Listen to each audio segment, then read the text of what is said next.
नमस्कार दोस्तों, कैसे हैं आप। आशा करता हूँ आप अच्छे होंगे।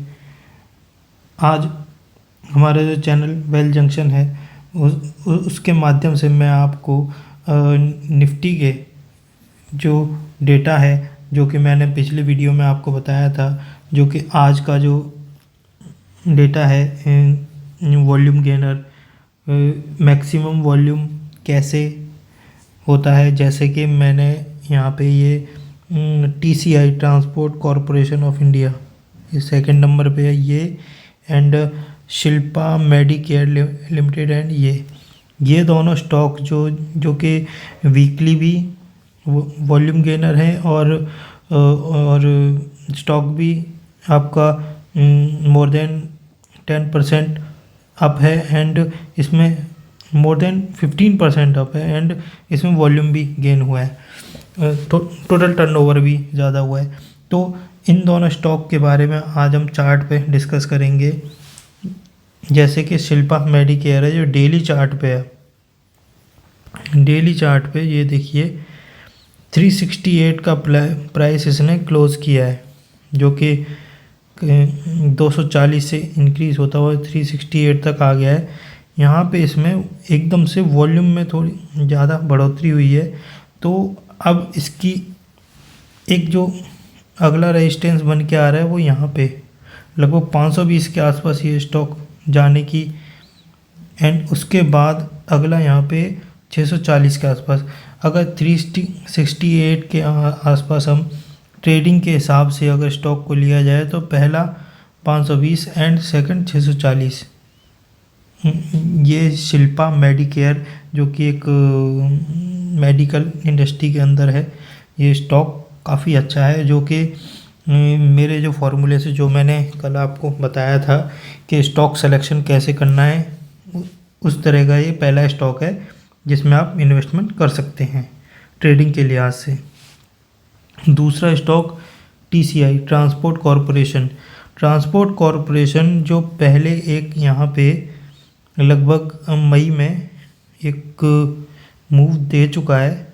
जैसे कि यहाँ पे ये यहाँ तक की मूव लगभग 880 के आसपास यहाँ से बढ़ना शुरू हुआ था। ये लगभग 650 से 880 की मूव दे चुका है, और यहाँ पे भी फिर से इस स्टॉक में पिछले जुलाई से जो वॉल्यूम अब की बार ज़्यादा गेन वॉल्यूम हुआ है इसमें, जो कि 938 का जो प्राइस है इस पे, यहाँ से भी ये स्टॉक ऊपर जाने की ताकत रखता है। तो इसमें भी ट्रेडिंग करना थोड़ा रिस्की होगा। जब ये स्टॉक करेक्ट होके अपने इस लेवल पे 600, 660, 700 के लेवल पे आएगा तब उसे सजेस्ट करेंगे, लेकिन फ़िलहाल तो ट्रेडिंग के लिहाज से शिल्पा मेडिकेयर एक स्टॉक बन रहा है। और जैसे कि मैंने कल के वीडियो में आपको बताया था कि ये दौलत एल्गोटेक जो कि एक अपने कल के प्राइस से, कल ये इसने 78 के आसपास प्राइस क्लोज़ किया था। आज ये स्टॉक 20% अप है वॉल्यूम के लिहाज से, और ये अभी भी आगे अगला यहाँ पे ये 100 एंड अगला यहाँ पे टारगेट 120, यहाँ से भी 88 से 100 एंड वहाँ से 120 जाने की कैपेबिलिटी रखता है। तो ट्रेडिंग के लिहाज से हम स्टॉक को ले सकते हैं। एंड मैंने जैसे कि पहले बताया, स्टॉक में आप ट्रेडिंग एंड इन्वेस्टिंग के लिहाज से कर सकते हैं। सपोज़ करो आपको यहाँ पे आपने स्टॉक लिया, 120 चला गया, फिर वहाँ से 100 पे आ गया टूट के, तो उस टाइम पे आपने सपोज़ लिया था इन्वेस्टिंग के हिसाब से, लेकिन आपको मार्केट की कंडीशन के हिसाब से इन्वेस्टिंग से ट्रेडिंग में कन्वर्ट होना पड़ेगा, नहीं तो ये स्टॉक और गिर जाएगा। फिर उसके बाद आपने यहाँ पे जो गेन लिया है वो उसका बेनिफिट आपको नहीं मिलेगा। सो आपको स्टॉक जो ट्रेडिंग वाला है उसे इन्वेस्टिंग में कन्वर्ट कर सकते हैं, जो इन्वेस्टिंग वाला है उसे ट्रेडिंग में कन्वर्ट करें। ये ऐसी साइकिल चलती है। स्टॉक की। अब मैं आपको एक चीज़ दिखाता हूँ। 16 अगस्त 2023 को ये एक वॉल्यूम गेनर का चार्ट था। ये देखिए आप सभी, वॉल्यूम गेनर जो कि डेली बेसिस पे आपको सेव करना पड़ेगा, क्योंकि ऐसा कोई डेटा कहीं भी अवेलेबल नहीं होता जो कि हमें डेली बेसिस पे ही हमको अपने पास सेव करके रखना पड़ेगा। अब उसमें जो पहला स्टॉक निकल के आ रहा है वो है ये IIFL सिक्योरिटीज़। उसके बाद दूसरा जो स्टॉक निकल के आ रहा है पेन्नार इंडस्ट्रीज़, और जो तीसरा स्टॉक निकल के आ रहा है वो है अरमान फाइनेंशियल सर्विसेज। ये 3 स्टॉक ऐसे हैं जो कि डेली बेसिस पे वॉल्यूम काफ़ी गेन किया है और स्टॉक में भी तेज़ी रही है, और उसमें एक वीक में भी volume more than 6 times, more than 15 times भी रहा है। तो इसमें आगे डिस्कस करते हैं हम। जो पहला चार्ट है हमारा IIFL सिक्योरिटीज़, जो कि 16 अगस्त को, ये देखिए 16 अगस्त को ये इसका प्राइस लगभग 69.8, एंड बीच में फिर से वॉल्यूम आया था 110 के आसपास, ऐसी फिर से बनी थी। तो यहाँ पे आप और बाय कर सकते हो या फिर इसे होल्ड कर सकते हो। अभी इसने सेल सिग्नल नहीं दिया है। 69 से ये स्टॉक 170 तक आ गया है। अभी इस यहाँ पे जब ये जो ग्रीन सुपर ट्रेंड की कैंडल है, जब इसे ब्रेक करेगा तब सेल सिग्नल बनेगा। लेकिन अब ये स्टॉक करंट में तो इन्वेस्टिंग के हिसाब से है। मान लो ये जब इससे ब्रेक करेगा सुपर ट्रेंड को, जब सेल सिग्नल दिखाएगा, तो ये ट्रेडिंग का स्टॉक बन जाएगा। यहाँ पे प्रॉफिट बुक करके एग्ज़िट होने में समझदारी है। फ़िलहाल तो ये इन्वेस्टिंग के हिसाब से जिसने यहाँ पे 69 पे लिया होगा, 170 पे है। बीच में किसी ने यहाँ पे आके निकाल भी दिया होगा, क्योंकि मार्केट गिर रही थी, स्टॉक भी गिर रहा था, तो उस टाइम पे ऐसे हो सकता है। अब हमारा नेक्स्ट स्टॉक है पेन्नार इंडस्ट्रीज़। 16 अगस्त को पेन्नार इंडस्ट्रीज़ अप्रॉक्सीमेटली ये 91 के अराउंड था, ऊपर गया अप्रॉक्स 120 के आसपास, उसके बाद फिर नीचे आया, फिर ऊपर गया, फिर अभी ये 153 के प्राइस पे ट्रेड कर रहा है। अप्रॉक्सीमेटली 1.6 टाइम्स स्टॉक आपका हो गया है। तो इसमें भी अच्छा खासा रिटर्न है, लेकिन अभी इसमें सेल सिग्नल नहीं मिला है। यहाँ बीच में सेल सिग्नल मिला था, यहाँ पे आप कहीं पे भी प्रॉफिट बुक करके निकल सकते थे। लेकिन ये स्टॉक जैसे यहाँ पे भी वॉल्यूम गेन हुआ, यहाँ पे भी वॉल्यूम गेन हुआ, जब जब इसमें वॉल्यूम गेन होता रहेगा इस स्टॉक को आप होल्ड करते रहना।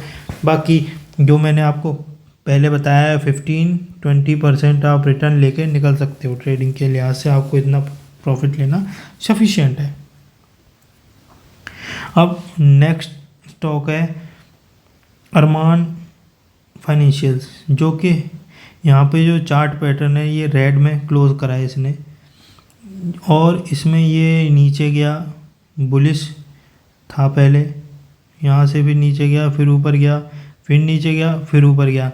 यहाँ पे आप एग्ज़िट हो सकते हो, क्योंकि ये स्टॉक ऊपर नीचे हो रहा है। लेकिन ये आपको एक जैसे ये जो पिछले जो स्टॉक ये जैसे कि सिंगल साइड लीनियर शेप में ऊपर नहीं जा रहा है, ये जिगजैग हो रहा है। तो इस केस में आप थोड़ा इस स्टॉक में पोजीशन ना बनाएं तो ही बेहतर है। तो ये मेरे जो फ़िलहाल के जो स्टॉक हैं जिनको मैंने आपको बताया है। अब मैं आपको बताता हूँ बजट 2024 जो कि कल पेश होगा, जिसमें निफ्टी 50 एंड बैंक निफ्टी की क्या पोजीशन है, कैसे ट्रेडिंग क्या लिहाज से कैसे काम बने। जैसे कि आप ये देख रहे हैं कि ये निफ्टी का डेली चार्ट है। हम इसे डेली से 15 मिनट कैंडल में कन्वर्ट करेंगे निफ्टी 50 का। अब ये यहाँ पे देखिए आप 21,800 पे जाके और ये नीचे 21,250 से सपोर्ट लेके जा रहा है। जैसे कि आज सुबह यहाँ पे 21,625 से बाइंग बनी और अभी बाइंग जोन में है निफ्टी 50। ऐसे ही पीछे ये सुपर ट्रेंड ने यहाँ पे गैप अप ओपनिंग हुई, मार्केट पूरे दिन भर ऊपर ही रही। यहाँ पे नीचे गैप डाउन ओपनिंग हुई, उसके बाद मार्केट नीचे रही। तो ये 15 मिनट का जो कैंडल है वो डेली जो इंट्राडे ट्रेडर हैं उनके लिए मैं मानता हूँ 15 मिनट से ज़्यादा नहीं होना चाहिए। 5 मिनट 3 मिनट में भी कर सकते हो। और जो 30 मिनट की जो कैंडल आती है वो डे ट्रेडर के लिए आती है, जो कि स्विंग ट्रेडिंग करते हैं उनके लिए बेहतर होता है। 15 minute 1 hour daily 1 hour trading में। अब मैं आपको दिखाना चाहूँगा बैंक निफ्टी। करंट निफ्टी जो हमारा चल रहा है 21,708। और एक आपको चीज़ दिखा दूँ निफ्टी में, जैसे कि निफ्टी का जो ऑल टाइम हाई है, निफ्टी का ऑल टाइम हाई कितना है ये देखिए 22,124, ठीक है जी। एंड करंट प्राइस निफ्टी का चल रहा है 21,708।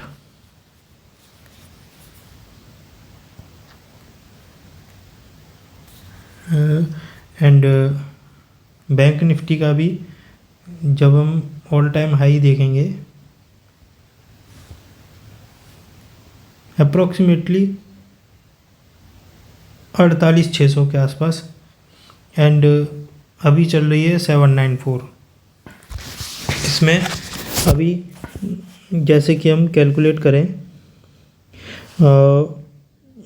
22,124 से 21,730 अप्रॉक्सीमेटली, तो ये डिफरेंस 2.5% का है, जो कि ऑल टाइम हाई से अभी निफ्टी 2.5% नीचे है। लेकिन वही अगर हम बैंक निफ्टी देखेंगे जो कि ऑल टाइम हाई से अपना लगभग 5% 5 से 5.5% डाउन है। तो अभी भी निफ्टी के अंदर इतना कुशन है जो कि ये अपने लगभग 46K के अराउंड निफ्टी बैंक निफ्टी है अभी इसको अप्रॉक्सीमेटली मेरे हिसाब से 47,200 होना चाहिए, जो कि कल की बजट की रैली में जो उम्मीद लग रही है, जैसे कि बैंक निफ्टी ने जो अभी ये चाल दिखाई है, तो मुझे लगता है 47,200 के आसपास बजट में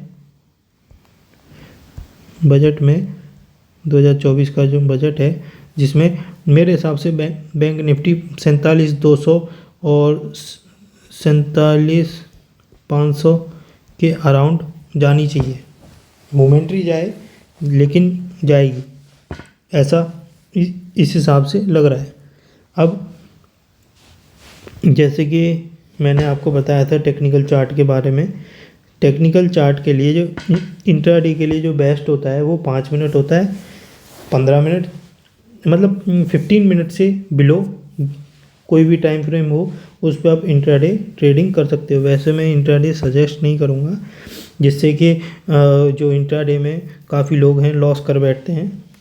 मैं ज़्यादातर 1 डे और 1 वीक कैंडल फॉलो करता हूँ ट्रेडिंग के लिहाज से, जो कि मेरी स्विंग ट्रेडिंग और नॉर्मल जो भी ट्रेडिंग जो मैं स्टॉक में सजेस्ट करता हूँ वो सब, जैसे कि मैं गार्डन रिसर्च जो मैं पहले दिखाया था, जैसे कि इसमें वीकली चार्ट पे बाइंग है एंड डेली चार्ट पे भी आपकी बाइंग बनती है। तो इन स्टॉकों में इतना ही है। एंड मेरी आपसे रिक्वेस्ट है, जो मेरा ये चैनल है इसे आप लाइक कीजिए, सब्सक्राइब कीजिए।